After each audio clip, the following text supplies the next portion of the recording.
teams in the conference, with the Broncos having already defeated New England, which is also 5-1. It's the first time ever a team has come into Denver at 6-0 on the season. Perfect day. What a matchup we have here, Phil. Peyton Manning's glad it's good weather. The Colts, they want to throw it. Everybody wants to see this Colts offense against Denver's defense, which does not give up points. We're going to see it right away because the Colts have won the toss and will receive, and this game is brought to you in high-definition television here at Mile High at Invesco, where the Broncos have won 13 consecutive regular season games, longest home win streak in the NFL. Wilkins ready to return the kick from Paul Ernster, who doubles as their kickoff specialist and punter. He drives it, and it's deep. Past the midway point of the end zone, it'll be a touchback. It'll bring out Peyton Manning. But Joseph Adai, the rookie from LSU, will see plenty of action. Wayne and Harrison have scored between them 5 touchdowns the last 2 games.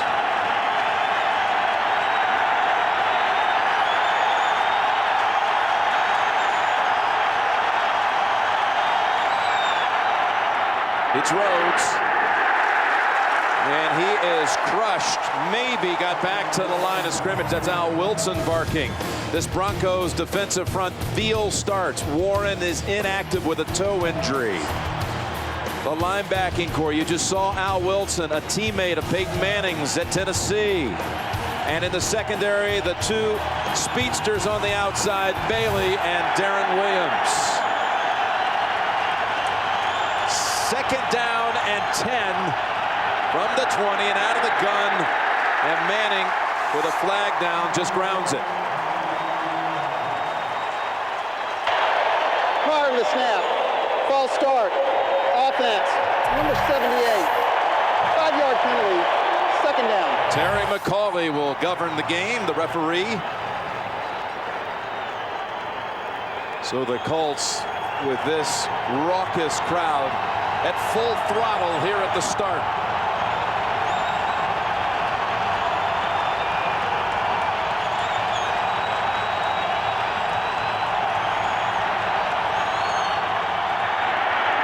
Second play of the game, and it's a completion. Manning to Rhodes, who breaks the tackle and gets out to the 25. Rhodes had carried it on 1st down for no gain. They had a procedure penalty to back them up 5 after the Colts received the opening kick. Jim Nantz and Phil Simms here in Denver for this big matchup between the undefeated Colts and the 5-1 Denver Broncos.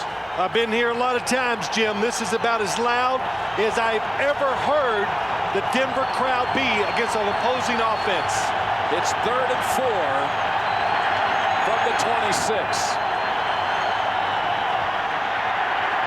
Good protection, lobs it. It's Rhodes with the catch over the shoulder at the 40 and advances it to midfield and actually inches into Denver territory for a gain of 26. The Colts have the inside receivers crossing. Everybody's looking in the middle. Nobody stays outside. That's why the wide receiver, Dominique Rhodes, is wide open. What a job by Peyton Manning looking in there for the main receivers and finding the running back wide open. Longest play of the season for Rhodes, rush or reception. He's caught the ball on the last 2 plays. And a timeout called by Denver. The Broncos defense wants to have a little discussion after Manning hits on the 3rd down pass play. We'll be right back. With his defense allowing only 26 points over the last 5 games. Best 5-game stretch in that category in the history of the Broncos. But getting challenged here on the opening series by Manning and the Colts. The defense is simple, but on that 3rd down play, they made a big mistake. Play action. Manning launching down the field and almost intercepted. That went right through the hands of Nick Ferguson trying to hit Reggie Wayne. Well, let's look at what the Indianapolis Colts want to do today. They want to nickel and dime the defense. Take what they give you. That's what you need to be able to do to score touchdowns. For the Broncos, trick or treat. What does it mean? It's coming up, Halloween. Can you disguise and mask your defense to make Peyton Manning look for the second and third receiver to give yourself a chance to maybe hit him or sack him. A Denver defense that's allowed only 2 touchdowns in 6 games. Rhodes to the 43. Jim, you made a good point. Just talking about this game, Peyton Manning, the Denver Bronco defense doesn't give up a lot of points, but they faced Tom Brady, did a good job, but the rest of the quarterbacks, they don't have a prolific offense, and a guy like Peyton Manning running it. They had Damon Heward in his first start when they went very conservative with Heward stepping in for Green. They had Andrew Walter in another game, Charlie Fry last week. This is, of course, a completely different deal. Manning on 3rd down. Open, it's Clark, in and out of his hands. Would have had the first. This is what we said, Peyton Manning being patient, throwing it short, not quite on target, but look at the defenders coming towards the receiver. That's what it's all about for this Broncos defense. Let you catch it short, Ian Gold is going to come up and make a big hit. Hunter Smith called on, averaging 46 yards a boot. 5 kicks inside the 20, only 2 touchbacks. It's a good ratio. He's got another one here. And Denver will touch it for the first time at the 10-yard line when we come back. Everything. The Broncos have won 5 straight without scoring 20 points in a single game, and one of the reasons they are 2nd worst in the league average starting position on a drive. Their first touch today begins at the 10. Plummer with the quick pass. Walker for 6 yards. For Jake Plummer, this is AFC in rushing.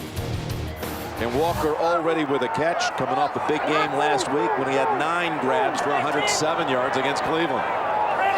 2nd down and 4. They run it with Bell, and they collapse on him about a yard shy of the first. The Colts have been vulnerable all season long against the rush. Up front today, there you see it. McFarland recently picked up in a trade from Tampa. He starts on that line. Cato June made the Pro Bowl a year ago for the first time in his career. And the secondary banged up. Marlon Jackson steps in. Not only Bob Sanders is out, but Mike Doss lost for the season. And a timeout signal. And the timeout called by Denver. They've already used 2 here in the game's first 3.5 minutes. Rod Smith wanted to be in the game. They didn't have him in there. Mike Shanahan says, let's use it. The rule of thumb, a lot of times for teams, use your timeouts in the first half, no matter what. Second half, never call them until the end of the game. 3rd and a long yard to go. And they roll out. He's got open room to get it. And he slides for the first down. They have Mike Bell in the backfield. That's going to be Brackett with the hit on the quarterback to tack on. Personal foul, unnecessary roughness. Defense, number 58, forearm to the head. 15-yard penalty, first down. So they started, Phil, in poor position. With the penalty, they'll be out near the 40. Well, always when you're backed up, you want to get at least 1 first down to help change field position and get the extra 15 yards. And, oh, Lordy, that's a tough call. That's a lay down on top. Didn't even really get contact. I know they're protecting the quarterbacks. Didn't exactly come after him with aggression. He didn't. But, Jim, field position and not getting turnovers, 2 big reasons why the Broncos struggling on offense. First down, they're throwing again, trying to hit the slant with Walker. And what about your spotlight with the Broncos? Well, what about it? Let's talk about it. It's about the wide receivers when you talk about it. The Broncos today, the Colts are going to play them one-on-one outside all day. You got to make some plays down the field. Prohibition for the Colts defense. What do they mean? Stop Plummer from bootlegging. You get that? I'm all over it. Okay, you're all over it. The bootlegging, prohibition. That's it. That's clever stuff. Keep, hey, Robert Frost, that's my nickname. But keep Jake Plummer in the pocket. Plummer able to launch it way down the field, and just a yard overthrown for Walker. Walker told us on Friday on those deep balls, he goes back to his days as a baseball player trying to chase down an outfield fly. Good stuff. That's what he said, Jim. He says, I can tell where it's going to land, and he can put his head down and then take off for the long ball down the field. It's just a little bit overthrown, but already twice Jake Plummer out of the pocket and a chance to make plays. This is what's hurt the Broncos offense more than anything, that he can't get out of the pocket and make the plays. Third down and 10. They bring in David Kirkus and Brandon Marshall. Reinforcement for the receiving corps.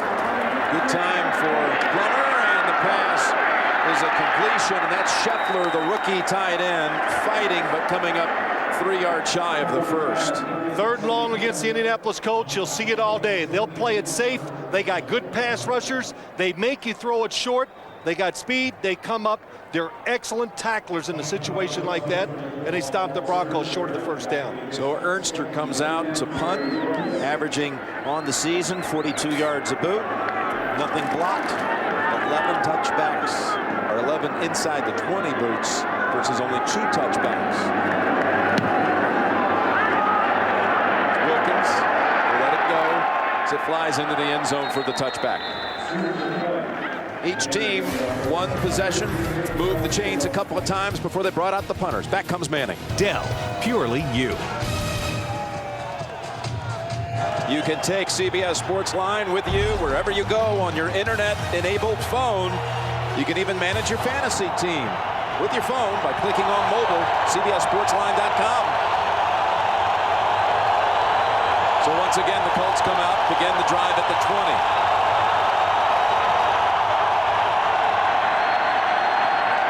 It's a dive, the rookie running back, and his first carry goes for about 6.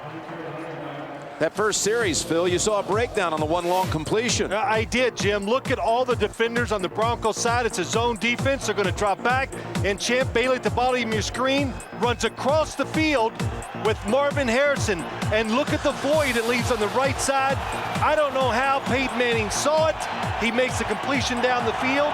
The Broncos very seldom break down. That's why they've been so good this year. We'll call it 2nd and 5, and that's Harrison for the first down at the 32. Completion for 7 yards. This play, they do it 2 ways now, to Marvin Harrison, and now they run it to the other side to Reggie Wayne. Even though Peyton Manning drops back, it's their version of throwing the football quick. And I don't know why. They're always open. Peyton Manning always hits them for at least 5 or 6 yards. And that one went for a first. A dive. Showing some speed work in the middle of the field. And we'll give him 7 yards for the rookie first rounder from LSU. Well, we talked to him last night, and my question always to rookies is, how is it in the NFL? And he goes, man, they hit hard. And that was the first thing. What a difference. How much harder they hit here. He also said, sometimes I stand in that huddle and I can't believe I'm in the huddle with Marvin Harrison and Peyton Manning. Said, my guys at LSU said, you got to get over that in a hurry. 2nd down and 3, and again, Clark unable to make the grab. Dallas Clark. That is what the Broncos count on, that you can't keep throwing and catching the football short without making a mistake. This is a huge mistake, but guys drop them because they know there's going to be Bronco defenders hitting them. And watching the Colts warm up today, Peyton Manning threw about 20 straight little short passes underneath, because that's what he expects to do in this game. 3rd down and 3. And a dive falls for the first. We've got an update. We're heading to New York, and James Brown. Hey, Jim, take a look at LaDainian Tomlinson, his 2nd touchdown of the day. This one a 38-yarder. A nice stiff arm there as he takes to the pay dirt. 8 carries, 63 yards in quarter 1. 14-0 Chargers. Back to Jim and Phil. Huge start there, JB. Thank you by the Chargers. And, of course, Denver and San Diego still have their 2 matchups to come. I wonder if Dallas Clark isn't looking around for John Lynch, who hit him with a vicious hit a couple of years ago here. And that's the run again by Adai. Dumerville on the tackle. That goes for 7. This is what I'm talking about, Phil. You know, he's had 2 plays here off the fingertips. Remember that? It cost John Lynch $75,000 for that hit to the head. Yes, I do remember it. In the style of defense that the Broncos play now, they're getting more big hits because now they got 7, 8 guys running after the ball when they see it thrown. 2nd down and 3 from midfield. Here working the ground with great efficiency with Adai in there, and he's got another first right behind Jeff Saturday for 6. Joseph Adai, you can already see it. He's fast, of course, first-round draft pick, as Jim said, from LSU, but he's got the power, and he has learned quickly in the NFL, don't mess around. Don't look to make a big play. Try to get 2, 3, 4 yards, and if you get more than that, that's just gravy. And it's been good for the Colts offense. And his coach said he's been very mistake-free and with great ease in the situation, never frazzled. Down the slant, and the pass again to Harrison. Goes for about 9. Well, we said, what's the key for the Colts?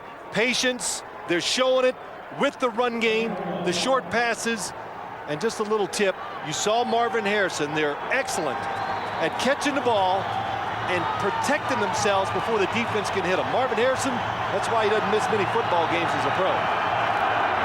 Second and only a yard. Will they go for the short run or go up top with Manning?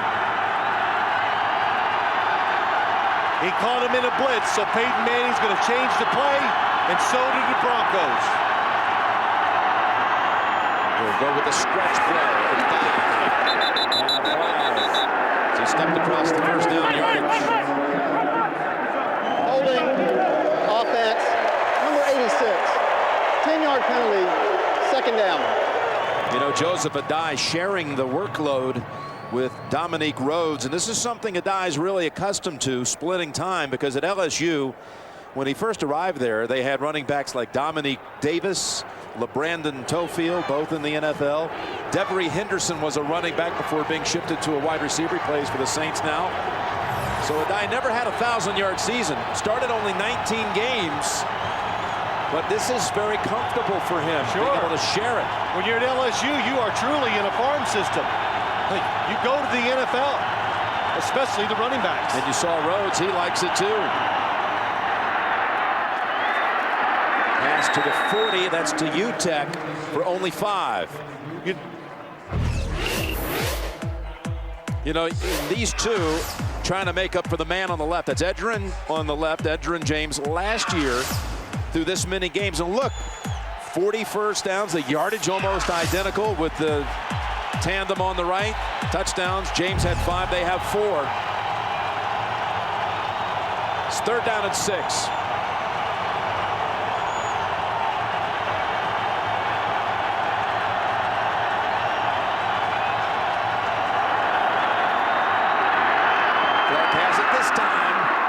And he bangs inside the 40, brought down by Brandon and Gold. Underneath passing, that's what it's going to be about until they do so well with it. They got to make the Broncos squeeze up towards the line of scrimmage. As you watch it, the Broncos are counting on drop passes, sacking the quarterback, a penalty, and also, Jim, now this is kind of how it goes, and this is one of the other reasons why the Broncos have trouble putting a lot of points up on their side of the ball, because they bend and don't break on defense. First down from the 29. Adai shakes off a tackle for a loss. And is brought down for 6 yards at the 23. Al Wilson, he was able to break away from Wilson, ready to drop him for about a 2-yard loss. Well, this is what they count. Listen, you play the style of defense, you got to be a great tackling team. You should be a great tackling team. Everybody's looking at the football, and Al Wilson tries to hit him with his body instead of putting his arms around him. The Colts' 12th play of the drive. On a 2nd and 4.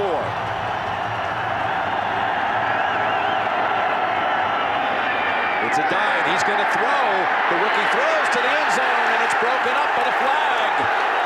Adai was a quarterback at Sharpstown High School in Houston, and that's his first NFL attempt. Good job by the Broncos reacting to a left-handed thrower. Pass interference, offense, number 87. 10-yard penalty, second down. It's on Reggie Wayne. But Joseph Adai, what fools a lot of teams, everybody expects these kind of plays to happen to the right side. But a good shot of watching the receiver, Reggie Wayne, right to the face. Get out of the way. Let me catch the ball as he pushes away Darren Williams. Jim? There's the penalties. 4 penalties already on the Colts. Adai was, as I said, a rushing quarterback in high school.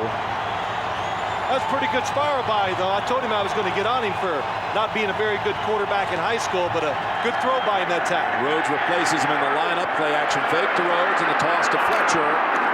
And he's back to the 24. Update time. Back to New York and JB. Hey, Jim, rough start for Ben Roethlisberger. His second pick in the quarter. This one tipped and picked off by the Raiders. Nnamdi Asomugha takes it back 24 yards to pay dirt. 7-0 Raiders. Back to Jim Nantz and Phil Simms. So Roethlisberger, thank you, JB, gets the start today, but it's a tough start for the Steelers, who are in danger of losing a season at 2-4. And will be hosting Denver next week. They've got 5 receivers in, including Rhodes in a slot to the right. 3rd and 5, quickly over to Harrison, and they close in on him right away.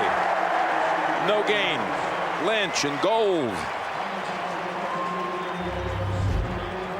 5 wide receivers. They catch the Broncos off guard, but look at the reaction as they see the screen and come running up. And again, not to beat it to death, but the Broncos, that's what they rely on. You can drive it down the field, but you can't get that last first down and get in the end zone. They make you kick field goals, and that was their goal today. Adam Vinatieri has not missed as a Colt. This from 42 yards, the former Patriot star is good again. He's 11 for 11 field goals as a Colt. He returned last week after missing 3 games with an injury. 458 yards. Well, what did Mike Shanahan said? They were kind to us. They could have scored 80. And I don't think he was kidding. That he felt Tony Dungy had a little compassion on him. Vinatieri to kick. Got a new return man back deep. As Brian Clark just brought up from the practice squad, who's going to down it for the touchback. And the numbers from those 2 wild card games outscoring him by 56 combined. But, you know, talking to Peyton last night, he talked about how upgraded Denver has now. Its defense is so far better and upgraded with the speed they have with Darren Williams, with Bailey on the other side. Yeah, speed and a different style of play. And you can already tell by watching this game that Peyton Manning hasn't been able to go down the field. And that's why, a lot of reasons why Denver has changed their style. But playing in Indianapolis, it definitely helps against their pass offense. It's Tatum Bell cutting with a flag as he's across the 30. May be coming back. Holding offense, number 72.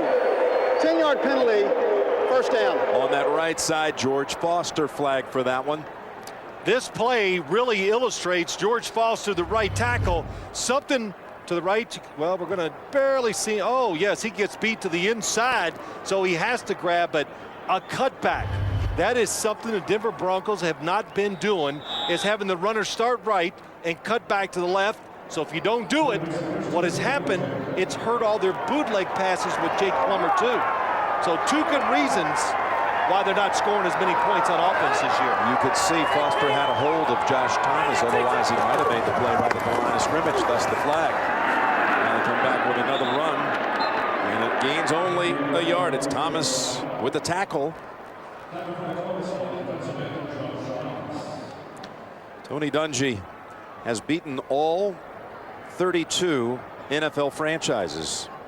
Along with Holmgren, Parcells got that achievement earlier when a win over Houston this season. Mike Shanahan. Well, you got to be good, and when you're good, you get to stay in the league a while as a head coach. Gives you a chance to get that done. So it's 2nd down, 19 from the 11. Plummer takes off to the 17, gets a gain of about 7. In the final 30 seconds of the first quarter.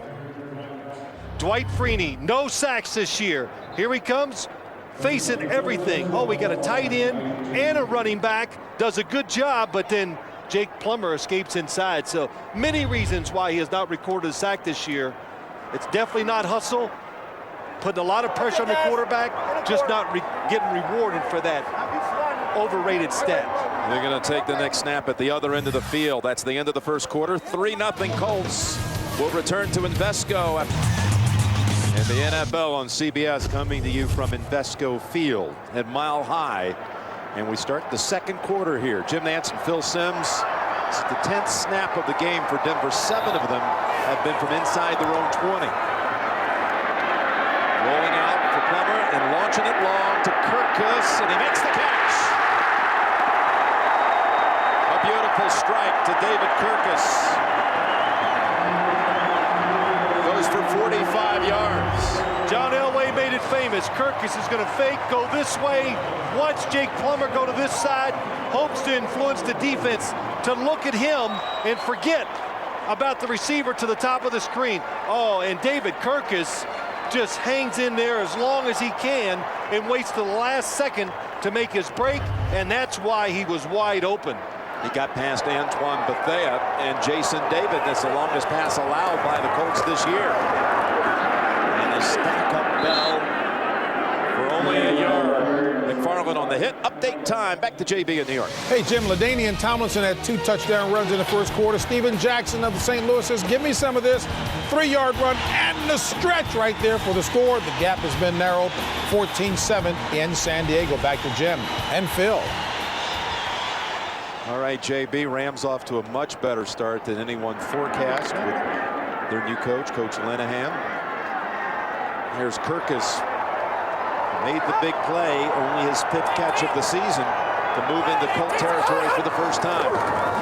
2nd and 9, and Bell. Just another couple of yards and another flag. Brackett the first to get to him. Jim, as you watch the game, a couple things have happened. The Broncos have had opportunities. They're 1 for 2 in big play opportunities down the field. Something they have been not doing. Personal foul, unnecessary roughness. Defense, number 99, pulling the helmet opening. Automatic, first down, 15-yard penalty.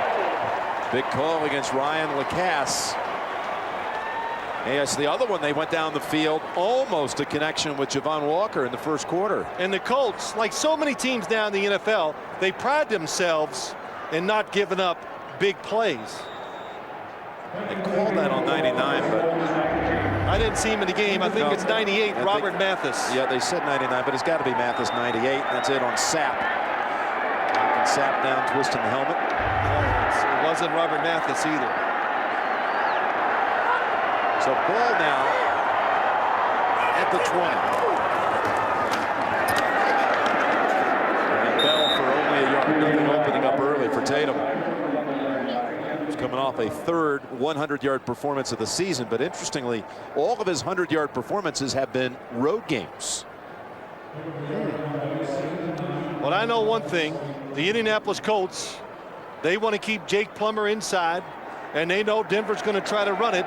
So Tony Dungy says every game we play now, people are running the ball in obvious passing situations, so they crowd the line of scrimmage more this year than they have in the past. 2nd down and 9 from the 19. Clear it out. What will Plummer do? In the pocket, man at the 10. And Smith is down at the 3. He just moved past, talking about Rod Smith, Steve Largent into 12th all-time on the reception list in NFL history. Jake Plummer did that with his eyes. The running back goes outside, it spreads the defense, and he waits to the last second to turn and throw to Rod Smith. Good job of looking right. It made the defense run that way, and that's why Rod Smith was wide open. Mike Bell in the backfield on 1st and goal. The play went for 15. The rookie at the middle, diving and falling a yard shy. A little bottom on the back end of it, but Denver will have 2nd and goal from the 1.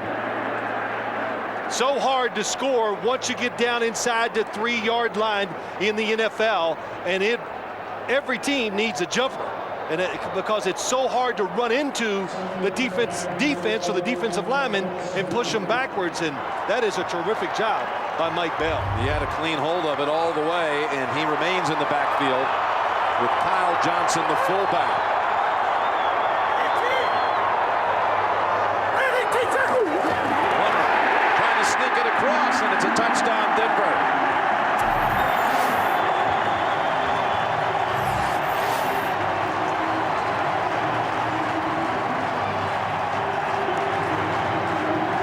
Might be the best drive of the whole year for the Denver Broncos offense. Big plays, a couple good runs, a wide open receiver because of a good call by the coaching staff, and they take advantage of all those plays and get a touchdown. An 80-yard drive it was, Phil.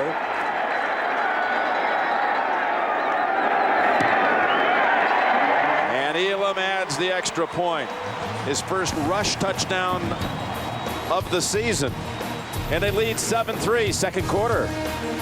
Jake Plummer with everybody clamoring for the rookie Cutler to get into a game.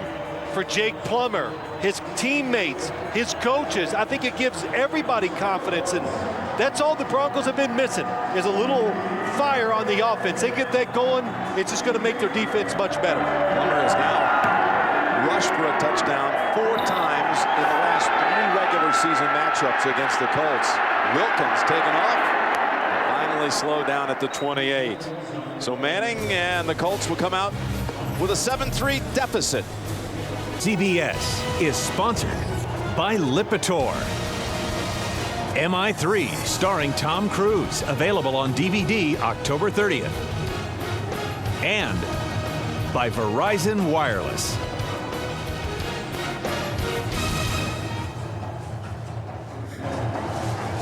Tonight on 60 Minutes, what happens when you put a microphone on Notre Dame coach Charlie Weiss? Wait till you see and hear the sideline access tonight on 60 Minutes. Best starting point for either team. This drive beginning at the 28. And Rhodes is written down by Kennard Lang for a loss of 4. Lang overpowering Dylan Gandy. Jim, we had a chance to talk to Larry Coyer, defensive coordinator. He said some interesting things. One of them was, if you do well early, it gives you confidence. And believe it or not, even though they got all these great stats on defense, they haven't done it against maybe the best offense in football. So far, it's worked out well, so they got to have some confidence early in the game. Second down at 14, and good snag. Toss picked up by UTEP. Talking about Coyer, I like when he said to us, I think sometimes strategy is overrated when you get to high-level games, and he felt that if his front 4 could generate any kind of pressure, well, they've got to have some pressure if we want to hang in there. Yeah, and that's when you play the way the Broncos do on defense, it's because you have faith that you don't have to trick it up and send extra blitzers and all that to get something done. It allows all the secondary people to run the football, Jim. That's what it does. Third down, and Manning stepping up, hitting Clark for another first down. Trying to make the move to get past Brandon. That one goes for 16 more. Good example. You said it. Front 4's got to get some pressure. Nobody's open as Peyton Manning drops back. They're covered. They're covered. They run into each other. Because of the extra time, it finally opens up. And very good example. If you cannot pressure Peyton Manning, he will find the open guy. You set it down at the 47. McDye squeezes in a couple of extra yards, a gain of 5.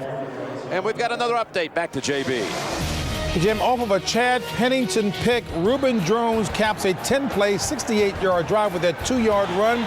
Keep in mind, a new offensive coordinator, new play caller, Jeff Davidson, 10-3 Cleveland. Jim and Phil. All right, James, they changed coordinators after Cleveland was blank most of the way last week against Denver. Got a late touchdown after the defense set it up with a pick of a Plummer pass. And Manning zips it. Has another completion. That's 8 in a row, and it goes to 88 Harrison. Peyton Manning guessed right that time. The play action, because he knows or he thinks he's going to get one-on-one on the outside. Champ Bailey against Marvin Harrison.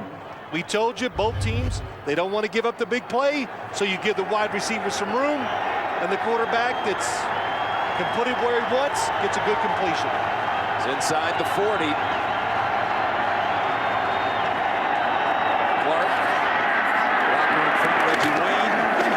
And he goes for 5 yards. Only 2 touchdowns surrendered. One to Doug Gabriel of the Patriots from Brady. That was in the late going. And then one late last week to Jer Vicious of Cleveland in the late going. Other than that, nothing.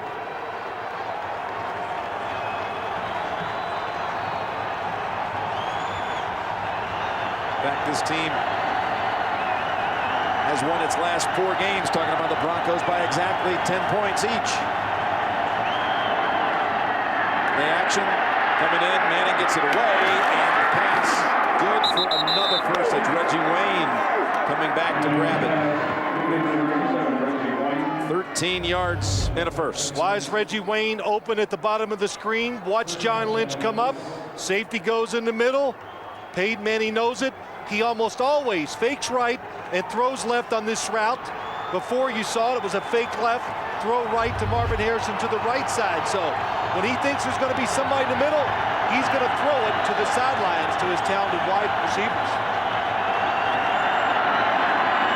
To his talented rookie running back to the 15. Manning last week with the 4 touchdown tosses against Washington. Moving into 10th all-time on the touchdown list with 256. He moved past Dan Fouts and Sonny Jurgensen last week. But he's never thrown one here in a regular season game in 2 appearances. Now, one of them he played 3 snaps. The last game of the 04 regular season. He went the distance back in 02 in a snow game without throwing one. To die, and they collapse in on him right away. No gain. Engelberger and Wilson. Red zone, so much. Once the other opposing team gets inside your 20, what do?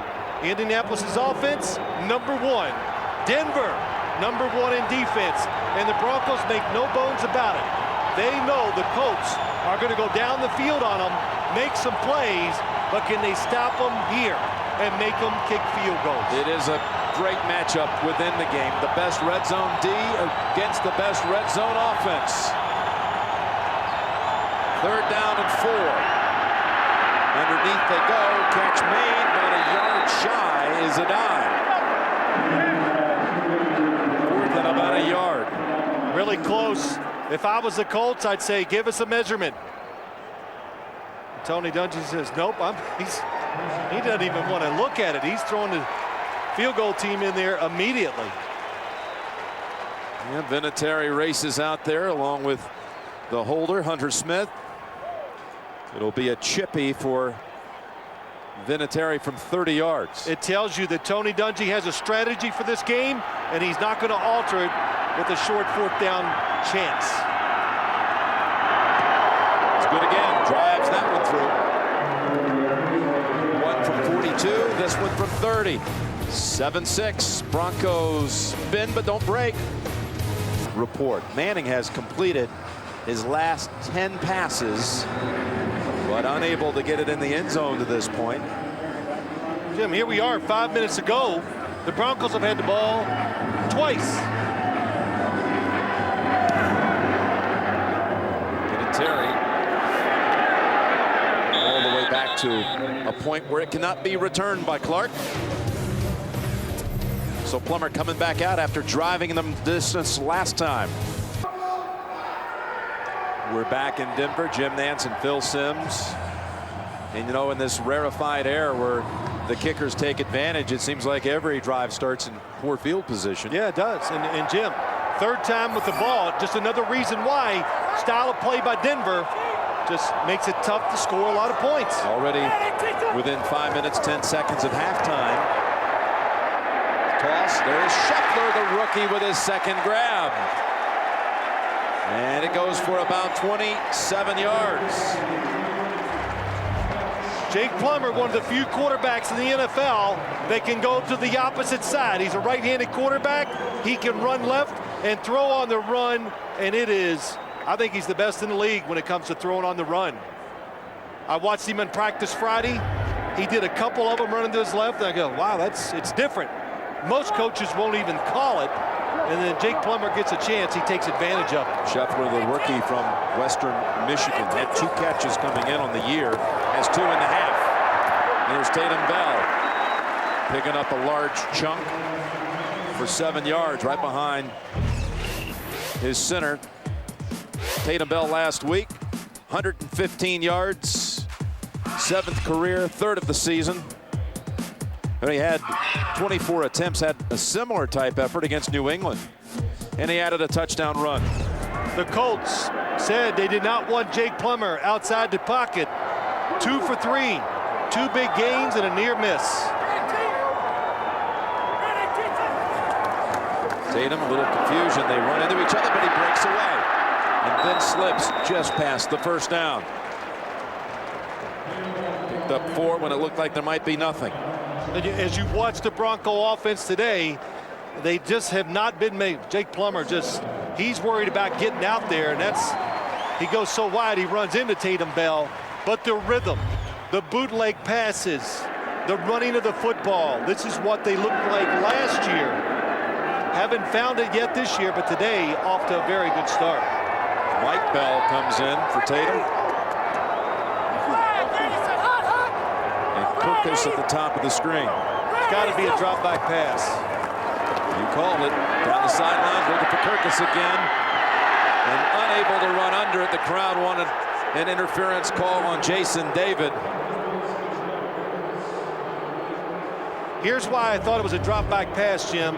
We have a little wing on each side, and when they do that, they're going to do it because the tackles and those tight ends are going to block the 2 really good pass rushers on the outside, to give Jake Plummer more time to throw it down the field.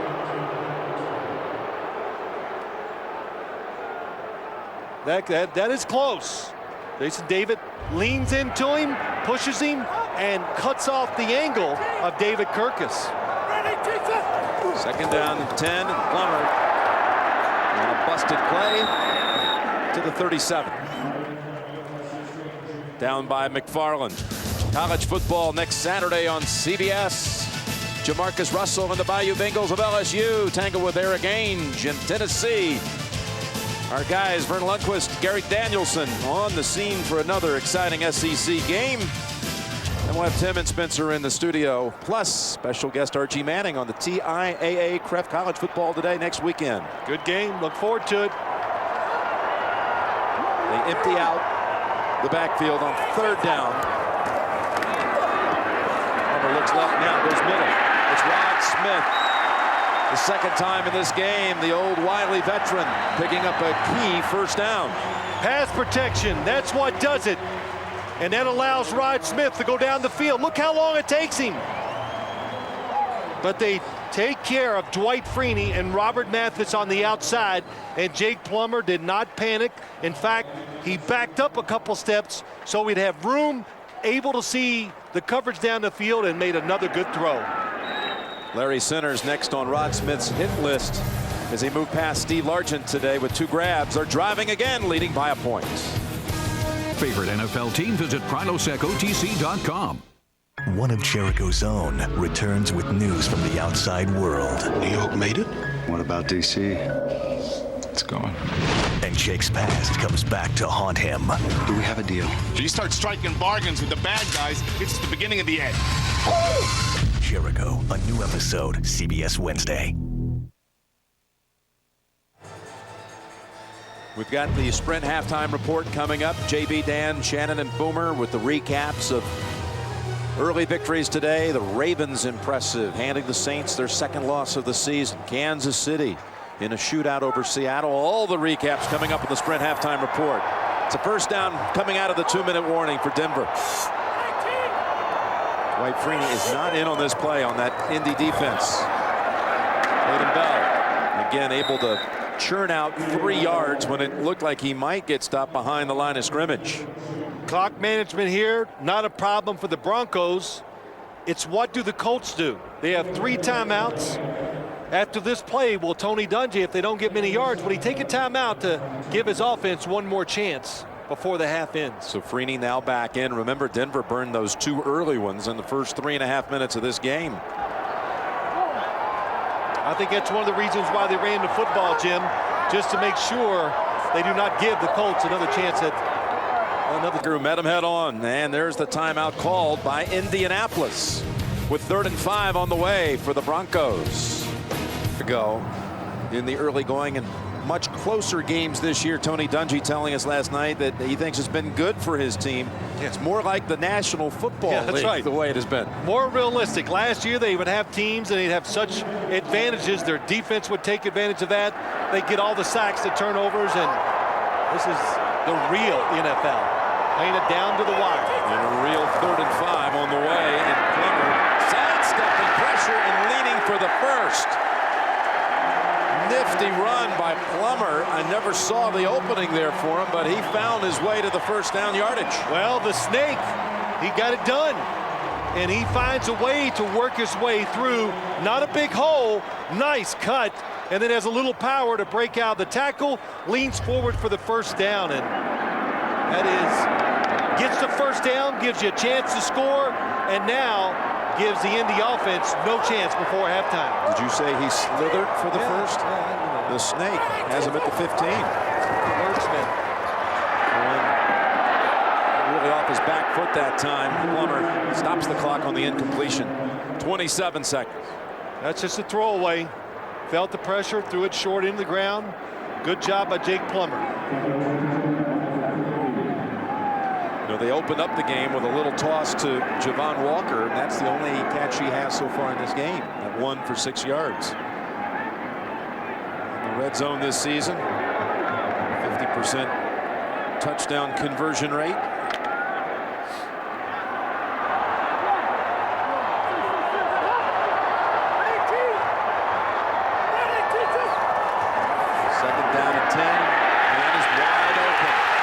Walker, in fact, for the touchdown.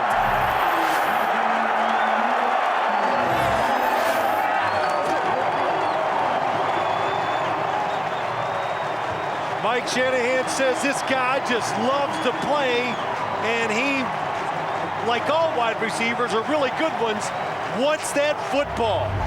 And Javon Walker wants to move outside. Oh, just a little tiny hesitation, and it makes Jason David look at the quarterback, and it's too late after that.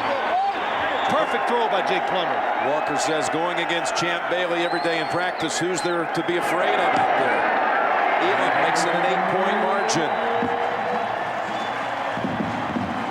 Javon Walker from Plummer. Plummer's thrown for one, rushed for another.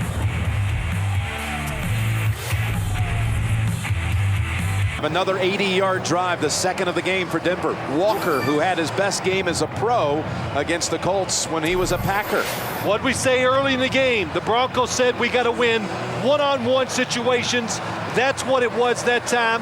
Javon Walker, big time. What's more impressive, the catch or jumping up in that wall and sitting on it? That wall is about 6.5 feet up.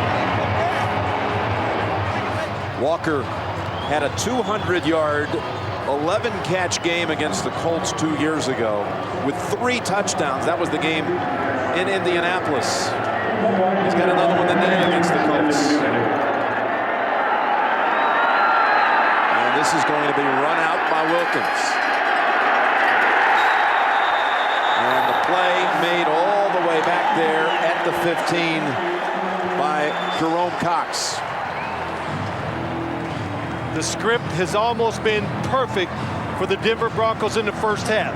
They're making big plays on offense. They're controlling the football when they do get it, and they're bending and have stopped the Colts twice and made them kick field goals instead of touchdowns. And they knew that's how they'd have to play to win this game. Think Indy will do anything here with 18 seconds? No, they're going to just get in. Do it. One kneel down and a 14-6 Bronco lead. Again without surrendering a touchdown. No turnovers committed by the Broncos in that half. No sacks allowed. Suffered only 1 penalty. And they lead the undefeated Indianapolis Colts 14-6. We're back with the Sprint halftime after this message and a word from your local station. The passing yards, 128. They have not been productive throwing the football. Off to a really good start in this game. And Denver will have the football to begin the third quarter. This game brought to you in high definition television.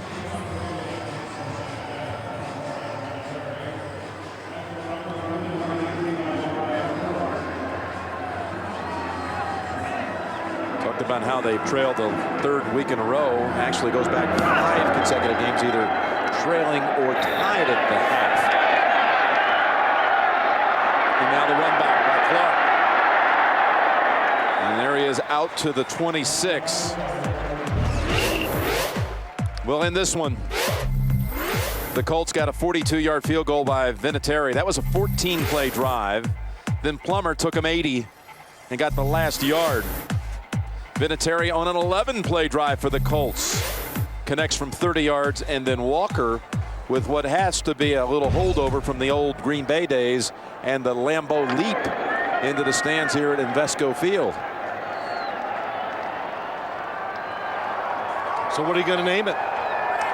Wait for you, the Denver dash, the mile-high jump. The mile-high jump, and they're trying to go right back to him again, and that's knocked down.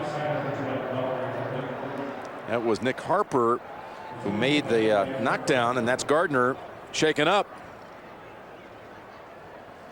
Tell you what happened in that play, Jim. The Indianapolis Colts changed defenses a little bit from what they were doing in the first half, and I'm sure the Broncos thought that was going to be wide open, nobody underneath, but they guessed wrong.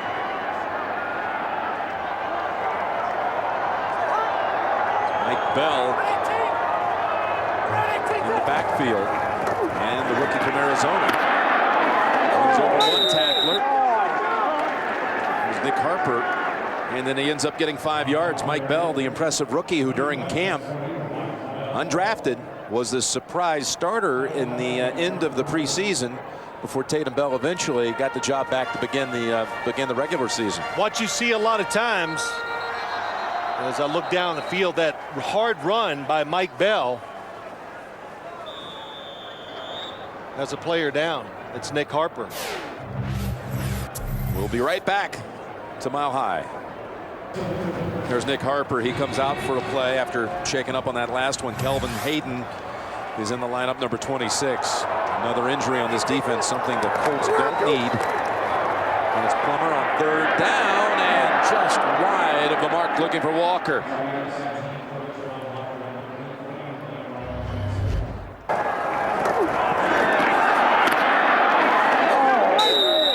And it was that hit that took Harper out of the game.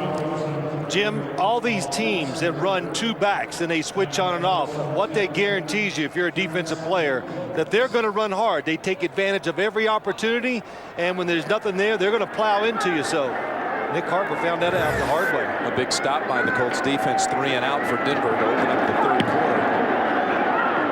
And Ernster's punt to Wilkins. Takes it on the run, 25-35. Still on his feet to the 44. Nice piece of running. Mike Leach, the snapper, brought him down. 45-yard punt, 19-yard return. Manning in good field position. Back here in Bronco land, third quarter a week ago. A perfect quarter it was for Peyton Manning. Play action, looking down the field, going for the sideline route. And the catch with the feet in? No, they say. Not both of them. Marvin Harrison. Jim, we talked about the start of the game. Peyton Manning wants to be patient. He was very patient in the first half. They dropped back, so he threw it short. Hit 14 of 17 passes. And they've got what they needed here in the second half. Good field position, and it allows you to stay patient. Incompletion. His first after 10 consecutive hookups. He had a perfect quarterback rating against the Redskins in that third quarter, including 3 touchdown passes. Wide open. And a flag. Goes for 12.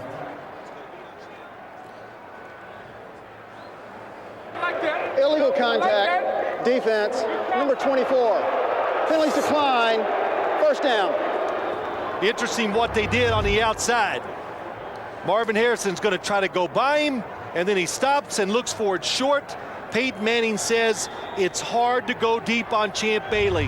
Hard to fool him. Even when you fool him, he has such good speed, he can make it up. So fake like you can go deep and then try to come back. That's what Marvin Harrison did. One first down, play action again, and a deep ball thrown into coverage and almost intercepted by Bailey, who has had a pick the last 3 weeks.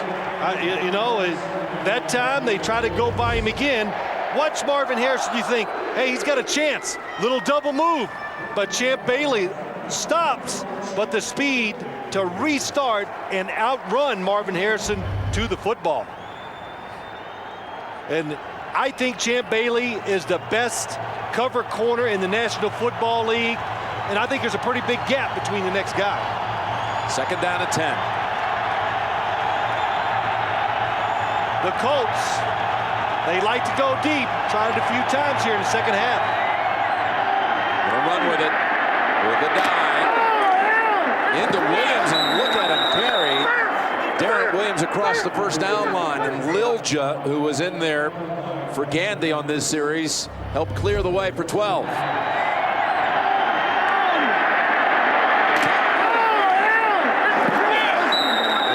Clark threw a big block also. He did. You talked about Joseph Adai. He was a high school quarterback. After that run, you know why he's playing running back in the NFL.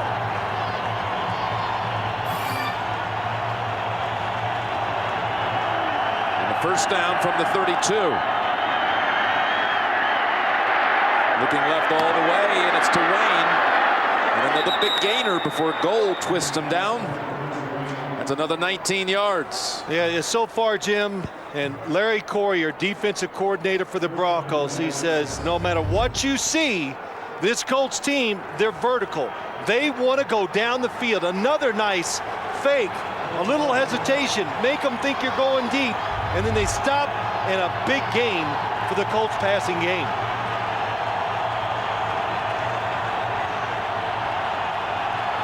Colts got no closer than the 11 in the first half.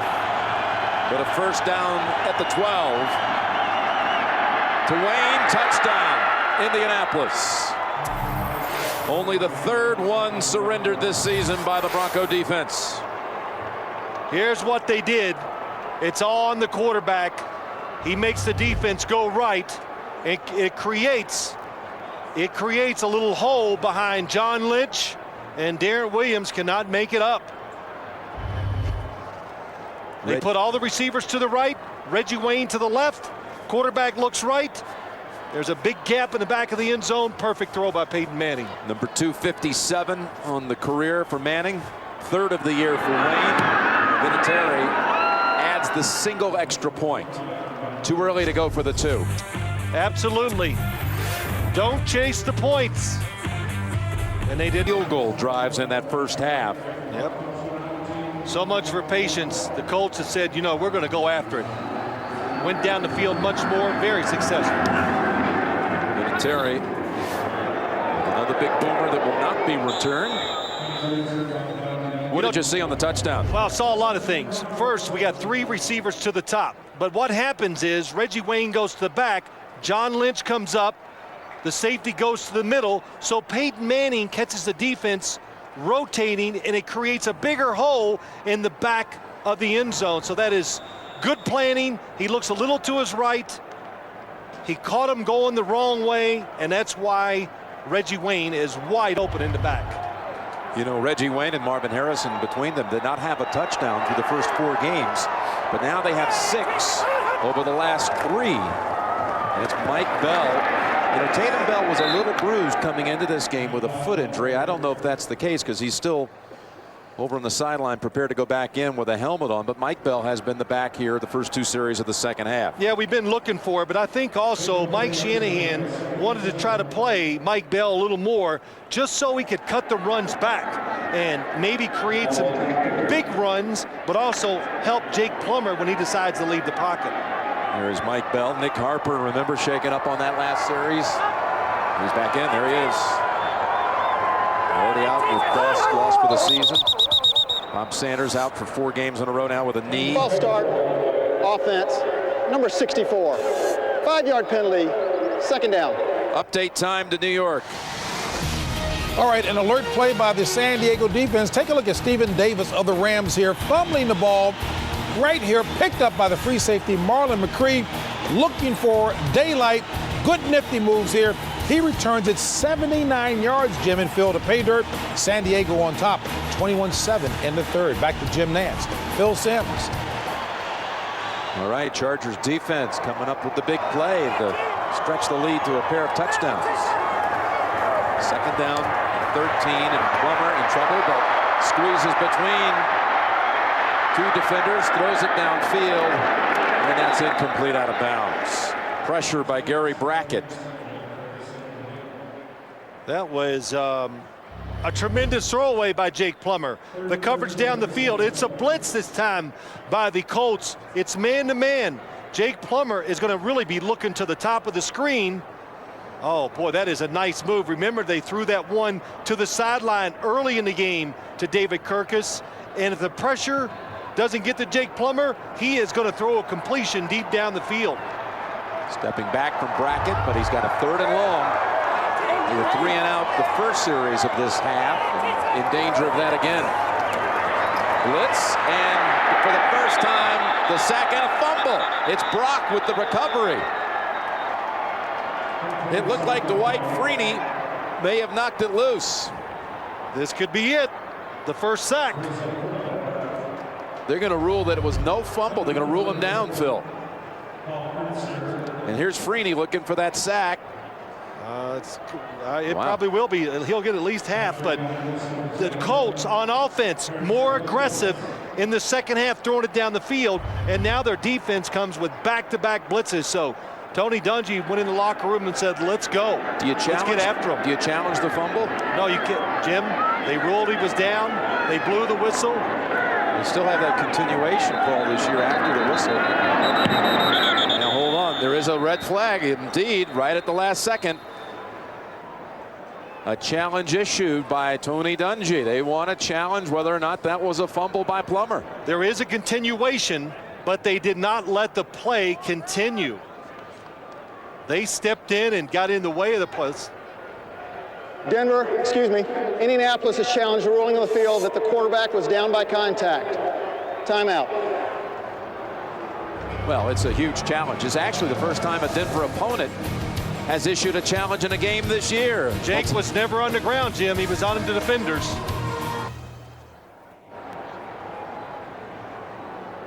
Terry McCauley. After review, the quarterback landed on the defensive team's body, then lost the football prior to touching the ground. It is a fumble and an immediate recovery by Indianapolis. It will be Indianapolis's ball on the 12-yard line. Indianapolis is not charged with a timeout. Jim, you're right. It's continuation. Jake Plummer never on the ground. So you see the fumble. And also, you can document, easy to tell, too, you can see the recovery by the Indianapolis Colts. That's why it can be overturned. You see the ball coming out before he was even really on the back. Yes, Jake Plummer, the football is coming out before he hits the ground. Before today, there were 241 players in the league with at least a half a sack, and none of them had the name of Dwight Freeney. Now he gets a half a sack and a strip and sets up Peyton Manning and company at the 11.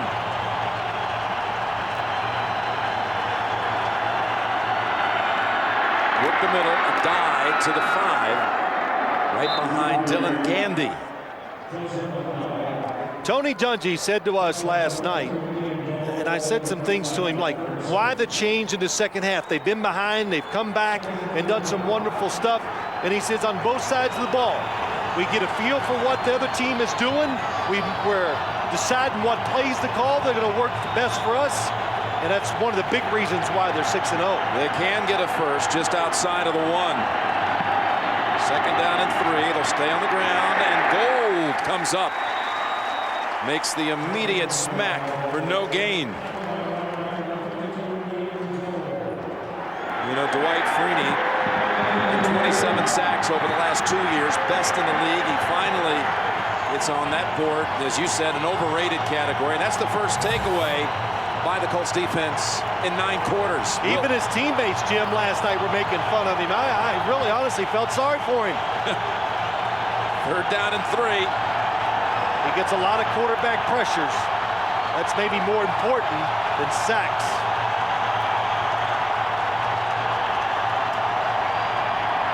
Manning looking left, launches, pulled down for the touchdown. Wayne for the 2nd time in the quarter. Well, he climbed the ladder for that one. He did. Reggie Wayne on the outside goes behind the defense.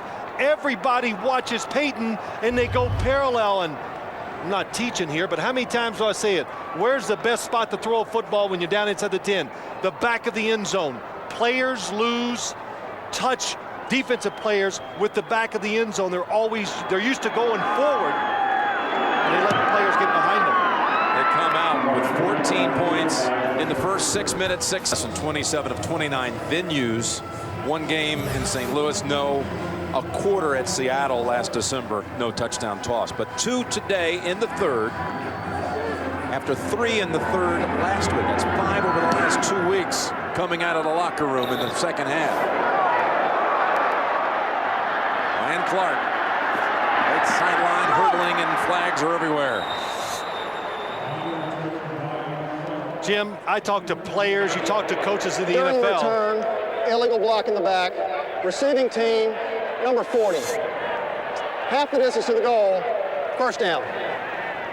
And the thing about the Colts is they're just aggressive. They've never let up, and we've seen that here in the 2nd half. Well, Denver, if it's going to score 20, it better be today. They haven't reached that number all year, and there you see CSI Miami tomorrow night. A honeymoon cruise ends in murder. You don't want to miss Monday's #1 show tomorrow on CBS. Once again this season, America's most watched network.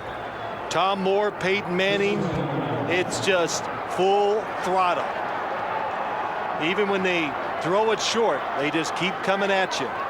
Still Mike Bell, the running back. They begin inside of the 10. It's the pass to Bell to the 15. Hit first by Nick Harper. Cato June joining in. Goes for 7. 2 series, no first downs in this half for Denver. Yeah, they got to get back in that groove and the rhythm, and that was a nice way to start. A change-up. The defense blitzed them a couple times, putting pressure. They're getting fast. So what do? You throw a screen to try to slow them down. 2nd down and 3 from the 15.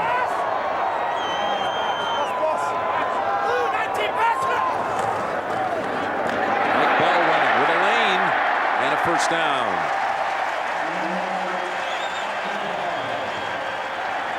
That goes for 12. Yeah, Mike Bell, it's going to go to the outside and the left. He doesn't even wait for it to open up out there. He cuts it back, and we said it a couple times, Jim. That's what the Denver Bronco running game has been missing, the cutback runs. He's in there, and we heard the coach say he's better at it than the other running backs in the Denver Broncos. Bring in Brandon Marshall, rookie receiver who caught a touchdown last week. David Kirk is also. Bell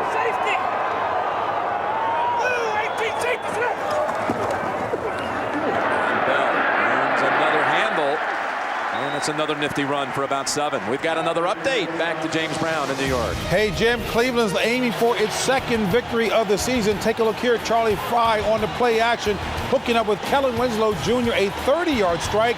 17-3 Cleveland. Back to Jim and Phil. All right, JB. Boy, he threaded that one, didn't he? That's called driving it in there. It's what you got to do in this league.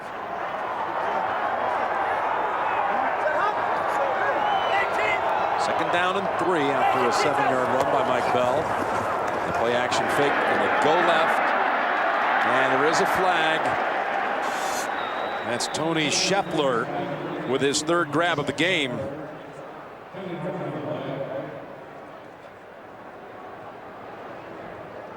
There's no foul for an illegal block in the back.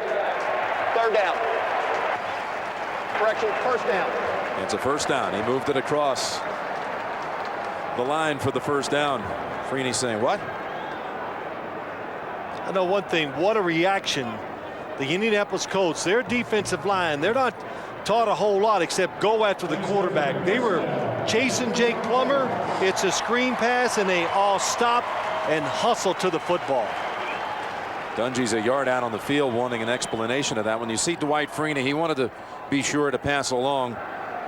Best wishes to Monte Rager, his fellow defensive lineman who was hit by another motorist last week as Monte was making his way to the game, to the Washington game there in Indianapolis. Rolling out, throwing, and the catch right off the turf. It's good again by Scheffler. He's having quite a game. That's his fourth grab. Back-to-back plays. I think the Denver Broncos, they really want to get Scheffler involved in the offense. Tight end, he's fast, he can get down the field. They haven't had a chance to do that this year, but you said it, Jim, down the field 2 times and making good catches. One last thing about Rager, the whole defensive line Monday night went to the hospital to see him. Said he was upbeat and laughing. Knows he's watching today. They sent along the best. Bell puts the head down and drives the feet to the 42, driving into Gary Brackett for 6.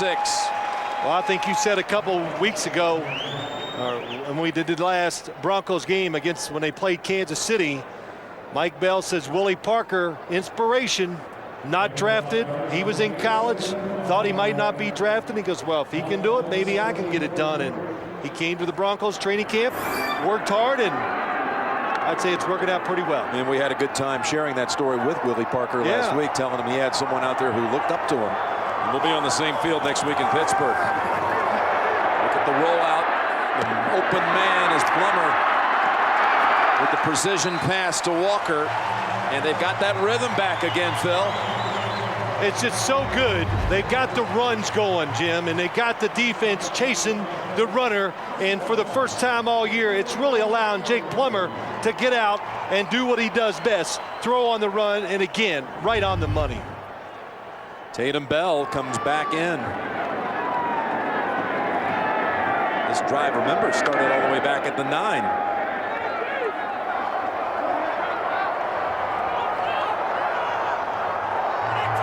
First down at the 33.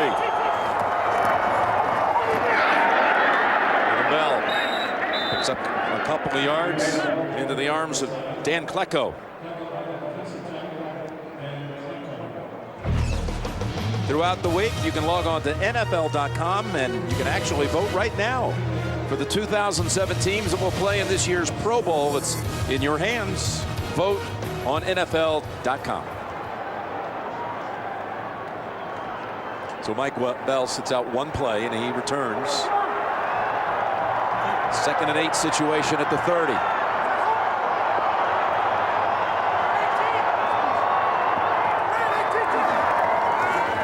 Plummer throws the pass, is pulled down for a short gain to Cecil Sapp. 3rd down on the way. 3rd and about 5 to go. This Colts defense, it's changed from what I saw last year when you watch them now. As the year is going along, they are getting confident. They're getting much more aggressive, putting more people. Rob Meeks, the defensive coordinator, they're just crowding the line of scrimmage. And they've been drafting defensive backs high for the last couple years, so they just feel like they can cover wide receivers, put the pressure on their defensive backs, get everybody up and try to stop the run. And try to run for it, and Mike Bell has it as he falls forward to the 21. Cecil Sapp helped create a gap, and Meek's defense has to stay on the field. Yeah, it didn't work this time, and I said to you, they're crowding the line of scrimmage because everybody's running it regardless of the situation. So it's 3rd, 4 yards, 5 yards. That's almost an automatic pass in the NFL, but the Colts are seeing runs in those situations. And look on this drive, 8 yards a pop. Maybe just a little winded. He comes out again. Tatum takes his place. Tatum Bell driving and just inside the 15. You know, they're picking up now 5-6 yards a clip, Phil. Well, Jim, you keep a defense on the field, it's just automatic. The number of plays, every play you take, of course, your chances of scoring go up dramatically because they get tired, you gain confidence, and we say it all the time, but it is so true. It's just a rhythm. Mike Shanahan and Mike Heimerdinger now in rhythm calling the plays. They know what to expect from the Colts defense. Yeah, Colts defense 31st in the league against the rush, and the worst in the league average yardage per rush, 5.18 yards per carry. They come with the end around to Scheffler, and the rookie tight end. What a tackle by Marlon Jackson. And had he not made that play, it was going to be an easy first down for Scheffler. It is complete all the way back here is Marlon Jackson. They fool the defense 100%, but Marlon Jackson, the speed and the ability, comes up, and what a tackle. Really a corner, pressed him to being a safety because of injuries, and you can see why.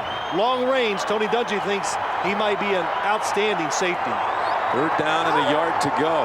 It's Mike Bell shifting back into the tailback position. They'll call on the fullback to get it. Sapp has it, squeezes through, and he's down to the run.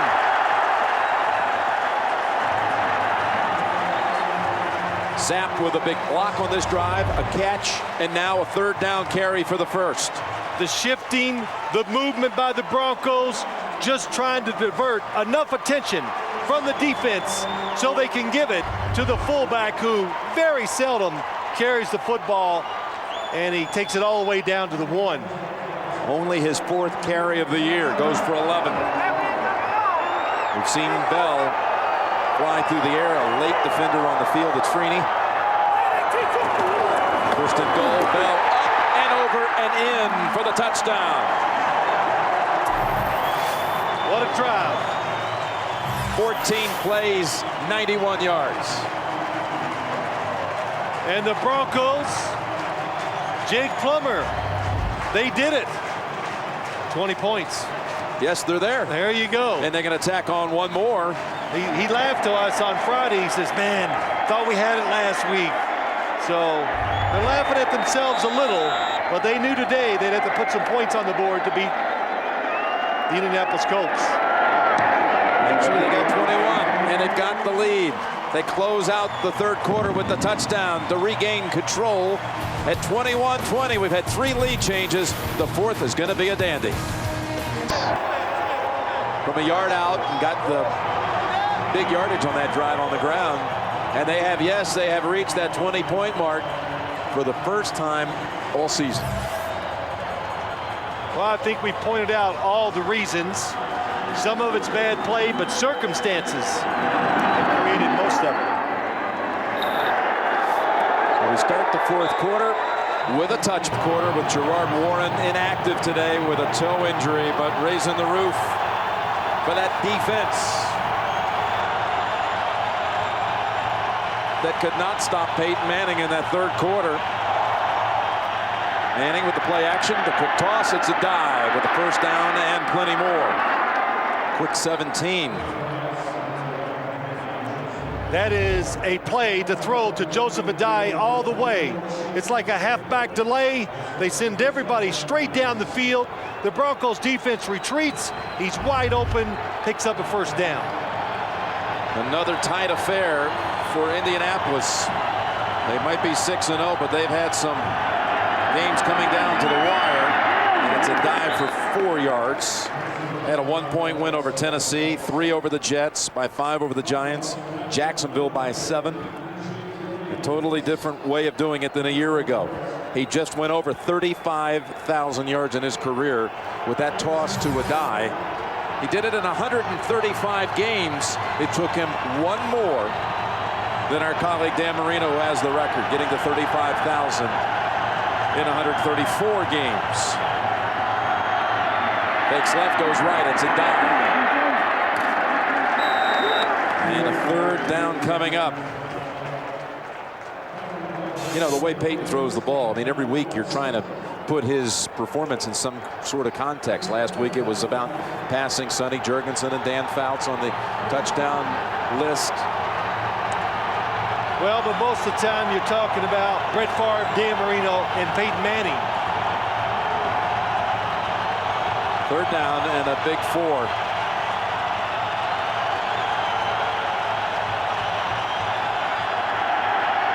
With pressure, Clark is open, has the grab at the Denver 40. With Brandon and Lynch in the area.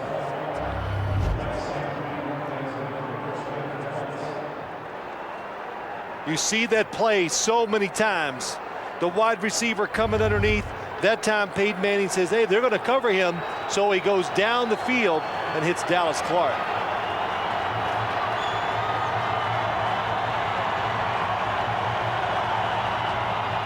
Return it to the rookie Adai. And Adai, in the words of Tony Dungy, was the one rookie or the one running back in the draft who reminded them the most of Edgerrin James. Yes, played in a pro-style system down at LSU with Nick Saban as the coach. He knew all the verbiage. He was a good pass protector. He caught passes. So they just thought the transition from college to the pros would be easy for him, and they were right. He's the one guy, said Tony, after looking at them all, was most like Edgerrin. Rhodes is in the game. Play action fake to Rhodes and the toss to Rhodes. And he's able to squeeze to within about a long yard of the first. Michael Myers smothers him at the 31. And look how quickly they are to the line of scrimmage. Yeah, he can snap it. He's going to catch him. The Denver defense never able to get set, but they make the big play. Not going to matter. They got too many men on the field. The Colts did not substitute, so they're under no obligations. Prior to the play, Denver requested and is granted their first charge timeout.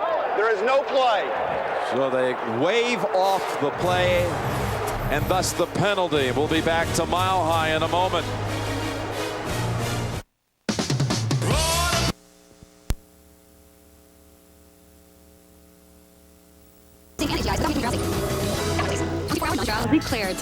Live Claritin Clear. Baby shakes the rattle like so. Watch out, it's Magic Rattle and Ride Pooh. And off Pooh Bear and his turtle go. Here we go, there we go, to and fro. And if they stop, baby knows what to do. Again, please. Magic Rattle and Ride Pooh. Only from Fisher Price. Hey, little M&Ms. Wow, great costumes. What are you guys, like 4 or 5? 46. All right, yeah, okay. Here you go. You don't understand, Slick. We're here for the party. Yeah, that's cute. Put your hand down. With Febreze Noticeable. CareerBuilder.com. Visit the largest job website, CareerBuilder.com. A better job awaits. And by the all-new CR-V. It's something new to crave from Honda.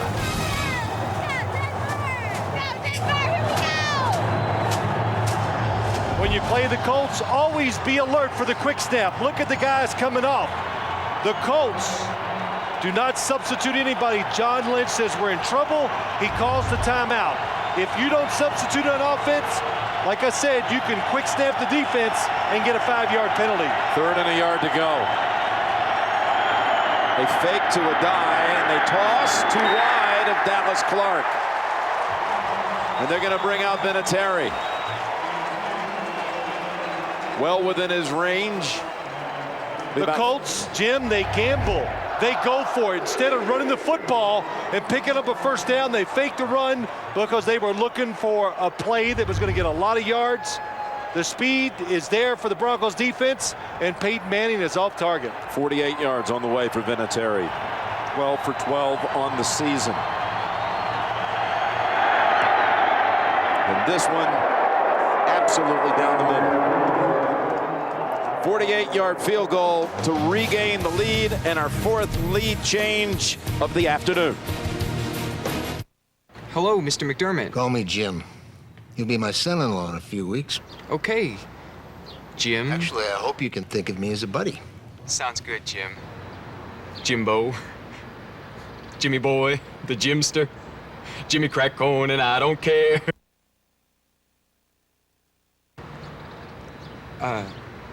Jim?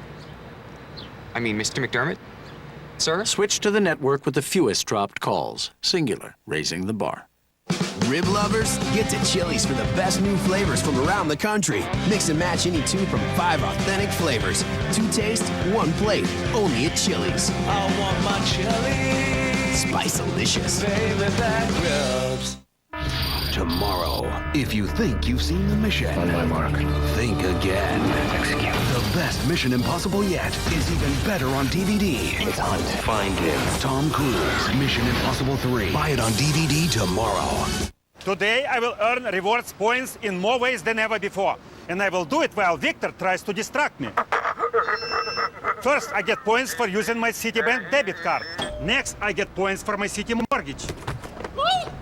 Now my greatest secret, points for using my City Premier Pass credit card.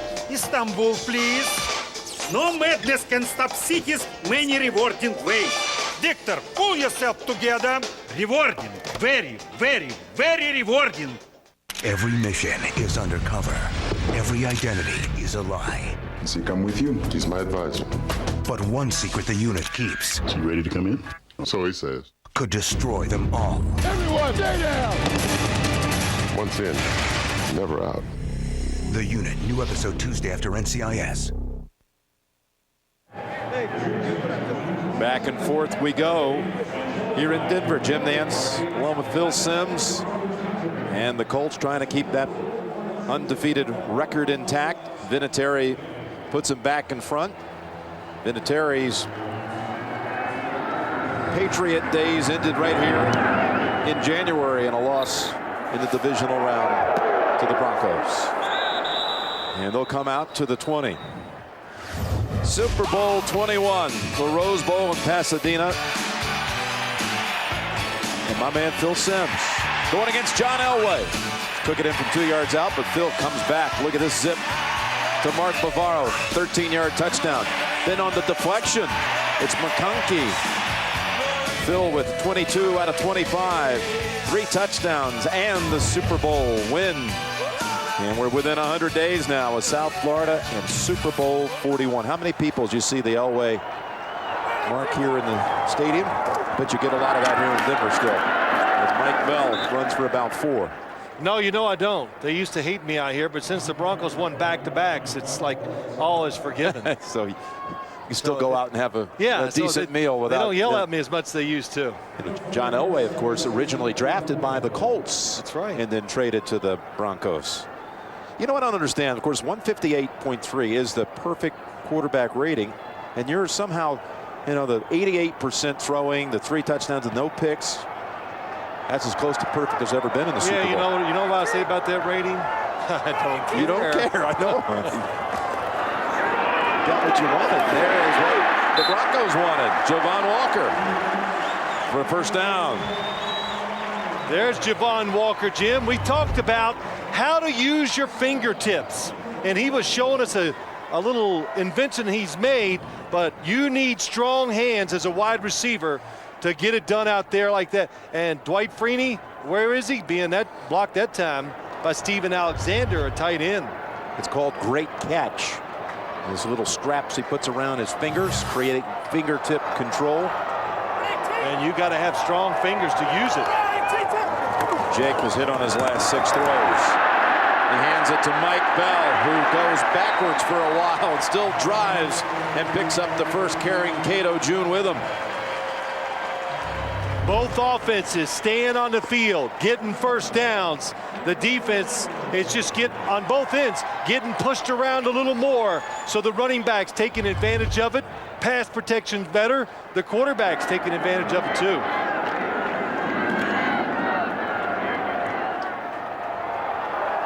With the 43, another first down.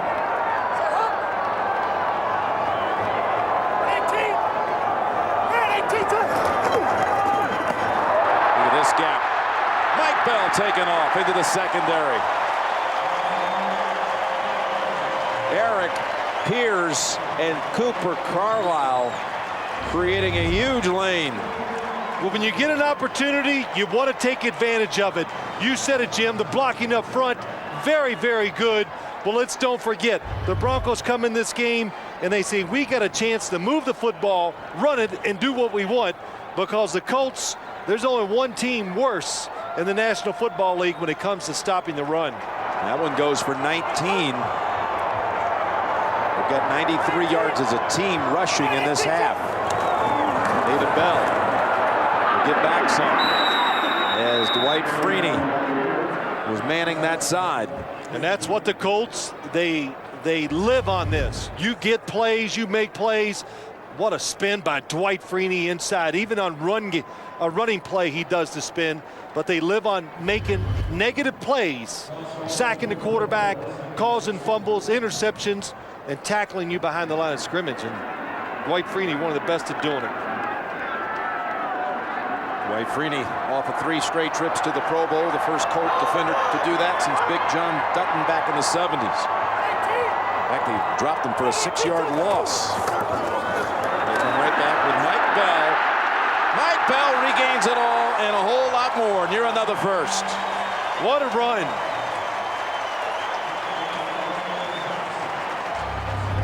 Watch the change of directions by Mike Bell. To the left, to the right, cut it back.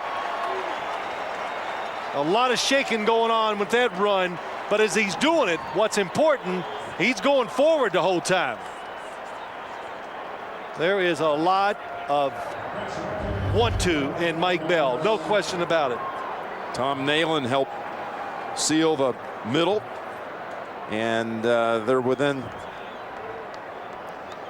maybe a yard of the first. I wonder if Mike Bell isn't maybe re-earning a starting position the way he's been going here today. Well, that too, but you go, why is he so tired? Well, it's the runs, and you and I can attribute some of this, and I'm not. We went out and just shot some basketballs for a few minutes yesterday. Oh, wait a minute. And wait, no, hold on. And we moved around, and my throat was burning. So I was like, the altitude. So it is a deal here. Don't get nervous. I'm not going to tell them the results. But I had just run 4 miles on the tread. Look at this second half. You saw it. That's your story. 16 rushes, 10 pass plays, and again. I wasn't going to talk about anything, but the fact that if you are running, you won the free throw shooting contest, and you're exerting energy. No, forget about us. It's about them, believe it or not. But when you exert so much energy as a running back, I think as a wide receiver, even if you live here, I hear athletes talk about it. There comes a certain point where you just got to take a breath because you use it up with the high altitude. Well, we've noticed this whole half. He's been coming in and peeling off big runs and then going to the sideline gasping for air. You got Tatum Bell split wide to the left. Now he's going to shift back. 3rd and less than a yard. They go with the fullback, and he's wide open. Sapp at the 10, at the 5. Sapp still going, and he brings it down to the 1 for the 2nd straight series. That's the same thing he did at the end of the 3rd quarter. This one goes for 28. The Denver Broncos, they've just got it going now. They got this defensive line. They're just sticking to the defensive players. They're not getting off of the blocks. And Dwight Freeney going upfield maybe a little too much, opens up a hole along with some other defenders. They bring back in Mike Bell. We know that he can leap. Gets the call again. He goes in, this time standing up.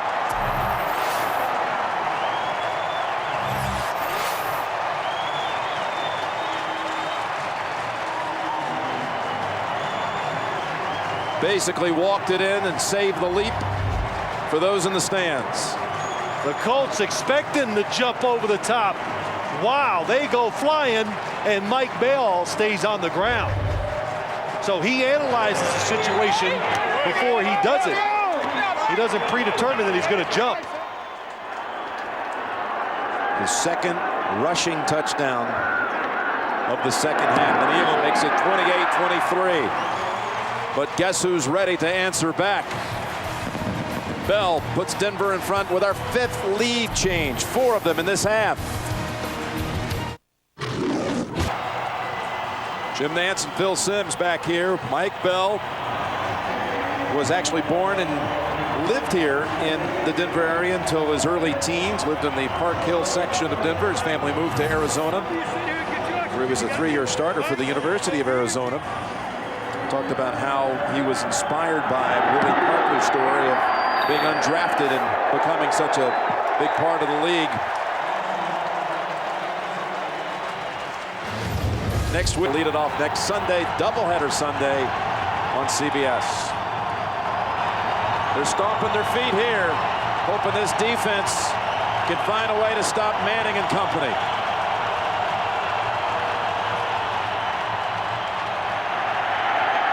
All kinds of time, wide open. Wayne falls at the 48.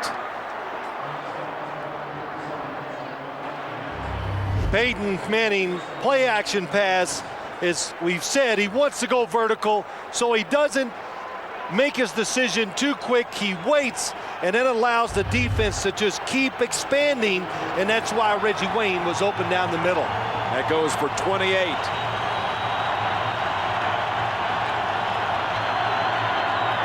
Guy, the rookie, into Denver territory. Give him 5. You know, the only possession that they did not score on, when you look at that, is the kneel down at the end of the first half. So essentially their last 5 drives they have gone down the field and scored. You know, Jim, not only that, they're going down the field, they're going vertical, they're looking for the big plays, and they're hitting them. 2nd down and 5, and that's good for another first. Reggie Wayne coming up huge in this second half, working on Darren Williams. Well, finally, the Denver Broncos, Peyton Manning said, if you make enough plays and once you get in a rhythm, they sit over there and go, okay, enough of that, let's change. That time the Broncos come with an all-out blitz, but the Colts had the perfect play on, a quick throw to an underneath receiver. Wayne has 71 yards in this half and 2 touchdowns.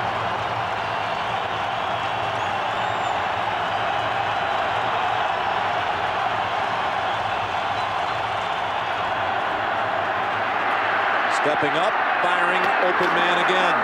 Who else but Reggie Wayne?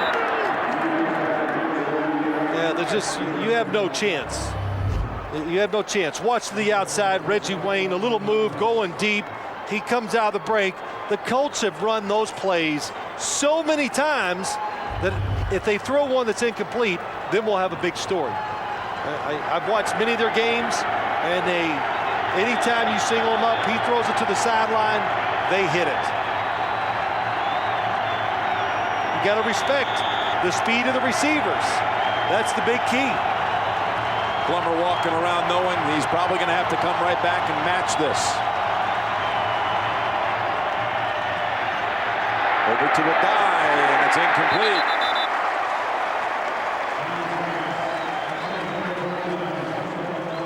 Hey, you're the quarterback. You're Jake Plummer.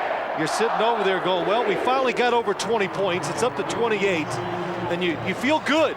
And you just go, man, can't we just stop Peyton once? Or you can go back out in the field and not have the pressure of trying to score points. Haven't stopped them in this half. Could be 4 downs, too, for the Colts. Dallas Clark open. Shakes off the defender. And comes up about a yard shy. Broke away from Ian Gold. It's interesting. In all the games that the Broncos have played this year, they've been coming up and making these tackles. Peyton Manning, little fake. He knows he's going underneath. And they've been coming up and making that tackle, but the Colts so good at throwing and catching, and they make you miss and get those extra valuable yards. It's 3rd and really about a yard to go. I say all this is going to be a run just because it's 3rd and short. Well, I was wrong. To the end zone, touchdown, Reggie Wayne. They had Darren Williams turned around. And what was it again? What a job by Peyton Manning. He did something almost similar to this years ago in a playoff game against the Kansas City Chiefs. But outside, you get singled up as a corner. It's another fake route, a second move, and it's just hard not to go for the first one. And of course, at this point, you go for the 2. This late in the game, absolutely right. Reggie Wayne has his first 3 touchdown game of his career. All of them coming in this half.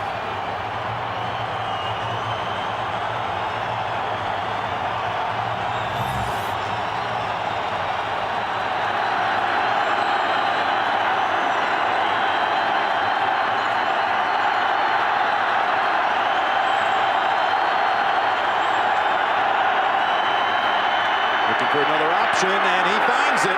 Back to Reggie Wayne again. That's big time. First off, the touchdown to the outside. Top of your screen, watch Reggie Wayne, just a little move and a perfect throw over the top of Darren Williams for the touchdown. The Colts have put up 31 on the Broncos to take the lead back. 3.5 to play. Hi, I'm Tyler Florence, and welcome. And when I said big time when he did it, that's what it is. You become so good at throwing and catching. Why? Because they got talent, and they do it in practice, and they do it every single week. They get such repetition on it that they know what they're going to do in every situation. Terry. And Clark wisely takes the knee.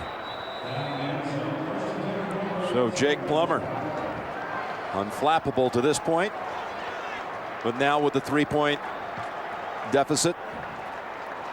He has, if you go back to his days in Arizona, he specialized in late game heroics. Well, Jim, when you get in these situations, the hardest thing to do, or the most important, just get that first down, get it going. So the first call of the drive is extremely important. A lot of times it's up to the coach. Delay give, Bell gets away, makes another cut move, and he's taken off. And they are already in Elam range, but looking for more than just 3. That went for 47 yards, and Steven Alexander, one of the unsung heroes on that play. They take advantage of outside rushes, and look at the lane inside. When you play the Colts, they go outside. Why? Because they want to get to the quarterback. So draw plays, they work. Screen plays inside, they work. And good blocking, you said it, Jim. Steven Alexander, a big block about 7 yards down the field, and that helped him gain an extra 50. Bell has his first 100-yard game. Longest run of the season for the Broncos, and Tatum Bell comes back and skids to a stop at the line of scrimmage. There were broken tackles by Mike Bell. Got past first Kelvin Hayden and then Marlon Jackson, and they'll bring back the kid who has given this offense some boost in the second half. Rushing yards, boy, the Broncos, they have found it. And I talked about an opportunity. The opportunity to run the football is going to go against the Colts. Maybe after this week, they might be 32nd in the National Football League against the run. Second down and 10, inside of 3 minutes. And it's Mike Bell for a yard. Well, you're really facing two dilemmas for the Broncos. Of course, they want to drive it down and score, but they're trying to look at the time, and you know what? Time is just going to be it's not a factor right now. 2:20-something to go. The Colts have 3 timeouts. They're going to let it run all the way down, I believe, to the 2-minute warning. Then they'll have to come out of it with a 3rd and 9, and if they fail to advance it on 3rd down, it would be about a 48-yard try for Elam. But more importantly, Peyton Manning would have almost 2 full minutes to work with and a full load of timeouts. I wouldn't like my chances. 2-minute warning in Denver.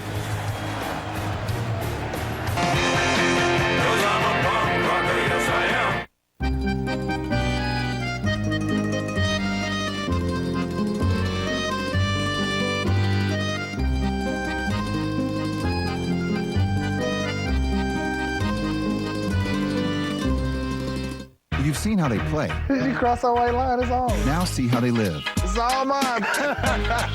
Ron Williams. Visit attblueroom.com/sports for exclusive access into your favorite players' worlds. Hello, I'm a Mac. And I'm a PC.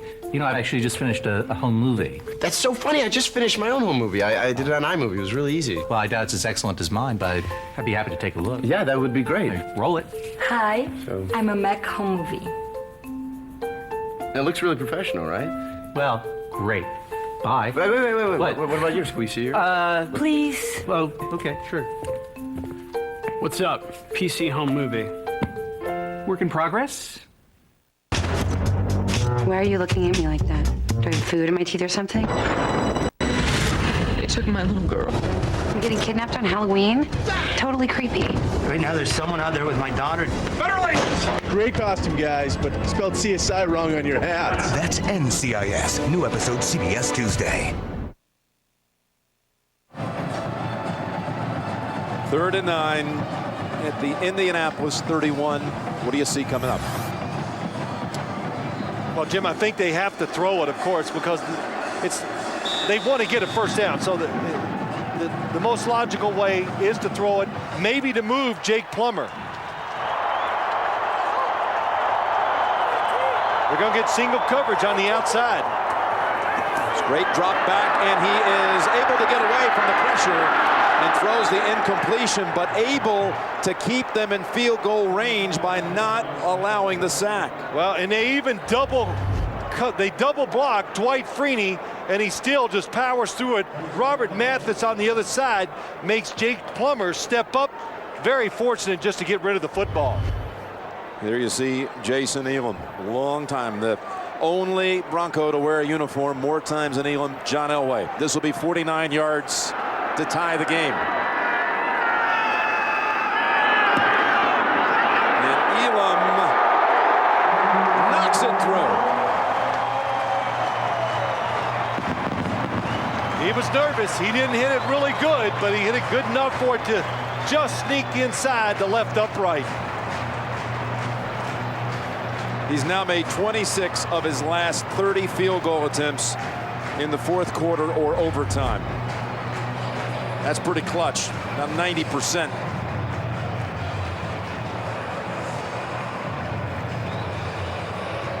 Hooks it just a little bit. You can tell it's a hook just by the spin of the football. It's not right over the top. The spin, it's a little to the side. And yes.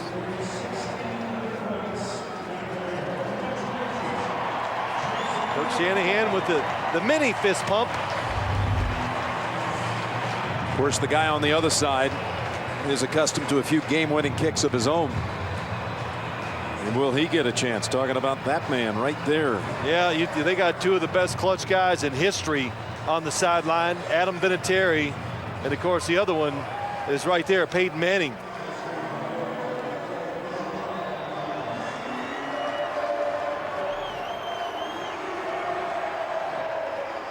It's not Elam again, it's Ernster who handles the kickoff chores for the Broncos.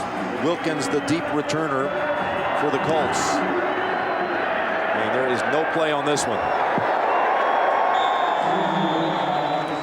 So here comes Peyton once again with a 2-minute drill. I am really curious, what do you do as a defense? They've been playing the bend but don't break coverage against him, and it's been breaking big time in the second half. Do you take a chance? I don't think it'll be the first or second play, but if the Colts get a first down, I believe the Broncos will take a chance, try to blitz Peyton Manning, and cause something bad to happen to the Colts offense.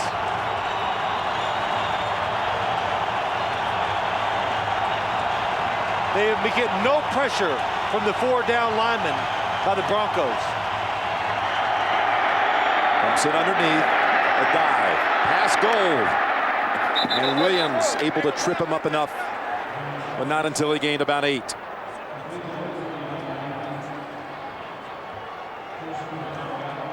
Looking at a target line, he probably wouldn't even have to go to the 30 in this rarefied air. You saw one of those game-winning drives by Peyton in the snow here. They drove down at the end of regulation. Back then, Vanderjagt hit one from over 50 to send it to overtime and hit another from over 50 to win it in OT. And that's a die. Moving the chains. They have all their timeouts.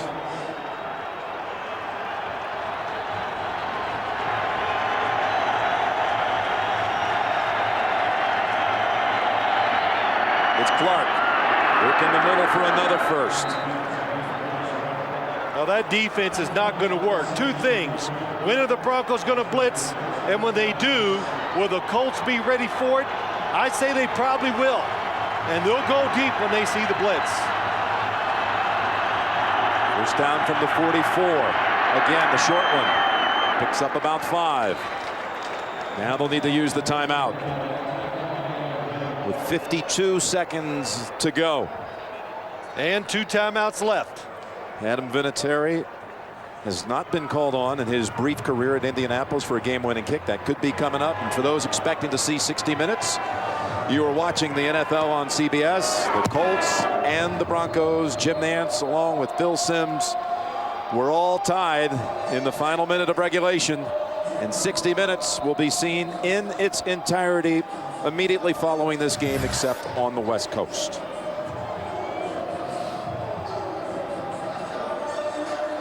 You know, Jim, I think really when you look at it, and we've seen so many field goals, and I've never come to this Invesco Field where with less wind, there is not a breath of air or wind on the field. So if the Colts gain 10 more yards, that's going to be probably at least or at worst a 50-50 chance of making it on a game-winning field goal. They're calling on the 12th man. The Denver crowd. Second down pass play and a hookup as Wayne brilliantly turned around and came back to grab it for 13 yards. They came with the blitz. The Colts were ready. They picked it up and got a big throw to Reggie Wayne. What a half for those two. Manning and Wayne.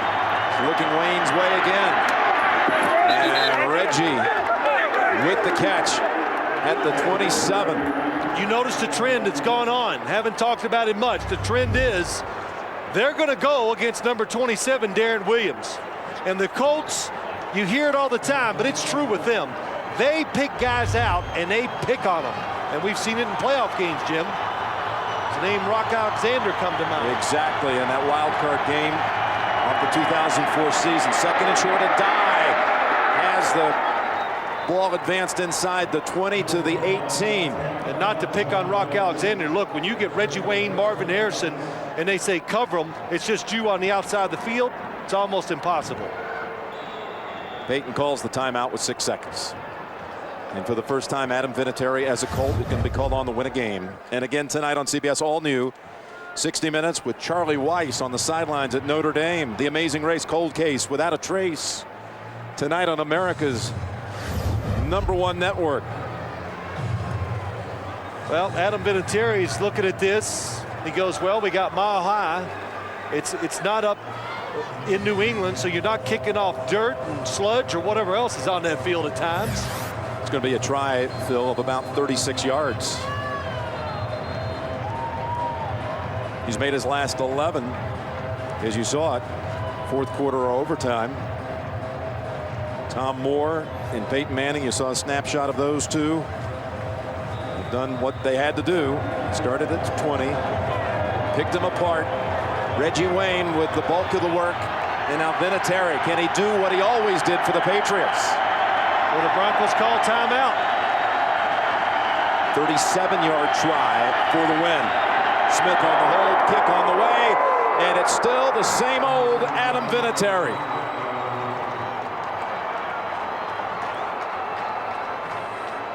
What a game, what a second half. And you have to say that the Colts have been in so many of these situations this year. They just methodically marched down the field and they made it look easy. Peyton Manning, a lot of good decisions and good throws. Look at that kick. Tom Brady once telling us something I think everybody else would agree. The greatest clutch kicker probably in the history of the National Football League.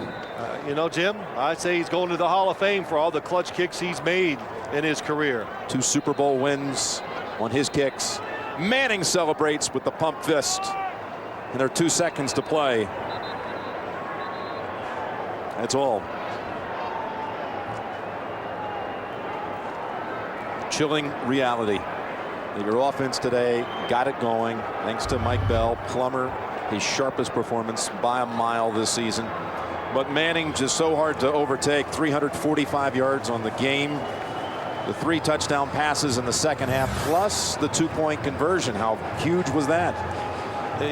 Jim, look, that's right. Look back at that 2-point conversion today, but the big story on the Steelers side at 2-5, so desperate today for a victory, even more so now that Baltimore has already won today as well. Jim Nantz and Phil Simms here. Welcome, friends. And how do you put it into words what's happened with this Pittsburgh team? I think everybody in the NFL agrees at 2-5, they're a really good 2-5 football team. Bill Cowher says, I like the way we're playing. We just got to stop the really big, dumb turnovers. That's what's costing them games. Friends, it's good to have you with us in this game.